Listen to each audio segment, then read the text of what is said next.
All right, welcome to The Explainer. Today we're going to talk about something huge, a core principle that keeps AI from, well, failing catastrophically in the real world. You can think of it as this invisible guardian that separates true learning from just memorizing. Let's dive in. So, this sounds like a total paradox, right? I mean, imagine you build a machine learning model, and it gets a 100% score on all its training data. Perfect. But then you set it loose in the real world, and it just completely falls flat on its face. So how is that even possible? How can something so right be so wrong? And this right here is the heart of the problem. Over on the left, you've got the training world. It's this nice, comfortable bubble where the model has seen every question and just memorized the answers. But on the right, you have reality, which is messy, unpredictable, and always new. A model that just memorizes is, well, totally useless when it faces something it hasn't seen before. So, this whole thing leads us into what's known as the perfection trap. It's this obsession with getting a perfect score on past data. And honestly, it was a massive hurdle back in the early days of machine learning.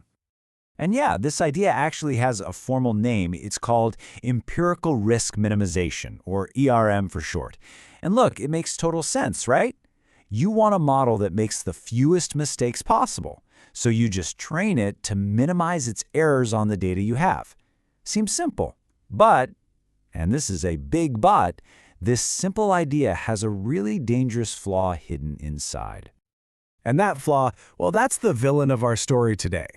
Overfitting. See, when a model gets too obsessed with minimizing that error, it doesn't actually learn the big picture or the general rules. Instead, it just memorizes the specific examples you showed it, all the quirks, all the noise, everything. It's exactly like a student who crams for a test by just memorizing the answer key. Sure, they might ace that specific test, but ask them a slightly new question, they're totally lost. So if just minimizing your error is a trap, then what's the solution? Well, the solution is this amazing guiding principle that totally changed the game for machine learning. And it's all about finding this perfect balance, a balance between getting things right and, well, keeping things simple. And that brings us to the hero of our story, Structural Risk Minimization, or SRM. SRM basically steps in and says, whoa, hold on a second. It's not just about having the lowest error. You've got to pay attention to how complex your model is too. The real goal here isn't a perfect score on the old stuff. It's about building something that actually works on the new stuff. So you can really think of it like this constant tug of war. On one hand, yeah, you want a good fit for your data. But on the other hand, you need it to be simple. A super complex model might nail the training data, but a simple one, that's your best bet for the real world. And SRM, well, that's the art of finding that sweet spot right in the middle. Okay, so here's the key takeaway, the big idea. Without getting bogged down in the super complex math, the theory behind SRM basically says a model's real-world screw-ups aren't just about its past mistakes. No, it's the past mistakes plus some kind of penalty for being too complicated. So if you want to do well out there, you have to keep both of those things as low as possible, together. Okay, but complexity still feels a little abstract, doesn't it? How do you actually measure something like that? I mean, how does a computer even know if one model is simpler than another one? Well, the super technical formal yardstick for this is called the Vapnik-Shirvanenkus dimension. Yeah, it's a mouthful, so let's just call it VC dimension. Just think of it as a number that tells you how powerful or how flexible a model is, like how crazy and wiggly are the patterns it's even allowed to learn. Simple enough, a higher VC dimension means a more complex model. And right away, you can see the trade-off here. A high VC dimension model is incredibly flexible. It can learn pretty much anything you show it. But, and it's a huge but, that comes with a massive risk of overfitting. On the flip side, a low VC dimension model is much more restricted, kind of rigid, but that forces it to look for the simple underlying patterns. And that is what makes it generalize, what makes it work on new data.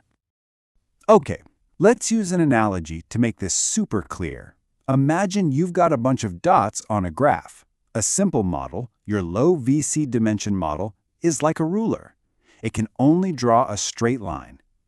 Now, is it going to hit every single dot? Nope. But it's going to capture the general trend beautifully. Okay, now for the opposite, a really complex model. Think of it like a flexible piece of wire. You can literally bend that wire to go through every single dot. Your training error? It's 0. Perfect, right? But just step back and look at what you made. It's this chaotic, meaningless squiggle that has just memorized all the random noise in your data. It has 0 predictive power. And SRM is the principle that screams at us, pick the ruler, not the wire. I know this might all sound a little abstract and theoretical, but SRM is not just for textbooks. It's actually the bedrock for a ton of the techniques that data scientists use every single day. And I bet you've probably used it yourself without even knowing it. I'm talking about things like regularization, L1 and L2, or support vector machines. Even simple stuff like deciding the depth of a decision tree, designing a neural network, or using early stopping. Every single one of these is SRM in action. They're all different ways of putting the brakes on complexity to stop overfitting in its tracks. So let's just take regularization for a second. When you use it, you are literally adding a complexity tax into the math. You're basically telling the model, look, go ahead and fit the data, but it's going to cost you. And the more complex you get, the more it's going to cost. I mean, that's SRM in a nutshell. Or how about support vector machines? Another perfect example. An SVM doesn't just settle for any old line that separates the data points. No, its whole goal is to find the simplest possible boundary, the one that has the widest, safest road between the two groups of data. That focus on the biggest margin is a textbook case of SRM's preference for simple, robust answers. So, what does this all mean for someone who's actually building models? Well, this whole SRM mindset gives you a really clear game plan. First, you start simple, always. Then, you only add complexity if you absolutely have to, if the data is screaming for it. You use tools like regularization to keep things in check, and all along the way, you're keeping a close eye on your validation performance, not your training score. All right, let's just zoom out for a second. SRM is so much more than just a bunch of techniques. It's a fundamental principle about what it really means to learn. It's that invisible guardian, protecting our models from their own worst impulses. And this really cuts to the core of everything. So often we think memorizing something is the same as learning it, but they are totally different things. Anyone can memorize a list of facts, but real learning, real intelligence, that's about being able to generalize. It's about seeing something new and knowing what to do. And that right there is the ultimate point. Trying to perfectly explain the past is a trap. It just leads to these brittle, overfitted models that break the second they see something new. The real goal, the one that actually matters, is building something that can reliably handle the future. And that's the whole promise and power of SRM. And that brings us all the way back to where we started. How can a perfect model be perfectly useless? The answer, as we've seen now, is that chasing perfection on past data is a dead end. SRM teaches us that real smarts, whether it's in a machine or, in us, isn't about memorizing perfectly. It's about finding those simple, strong patterns that actually help you figure out what's coming next. And that just leaves one last question for you to think about. Where else in our own lives do we get so obsessed with acing the last test that we completely forget how to learn? Thanks for tuning in.